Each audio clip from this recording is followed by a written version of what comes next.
देखो रवि धान प्रोक्योरमेंट राज्य सरकार तरफ जहाँ पदक्षेप नेबार दरकार ता बाबद आमर ऑलरेडी मीटिंग होकरी सबू जिलापाल को सबू सीएसओ को कोऑपरेशन विभाग माध्यम रे सप्लाई विभाग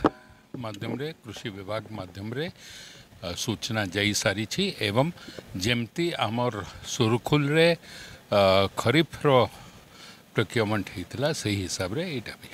एटा गोटे मिसकनसेप्शन अच्छी आम आकलन टाकू ठीक करिबार रे लागिचु कहीं अनेक जगार जोठे इरिगेशन पोटेंशियल नहीं सेटे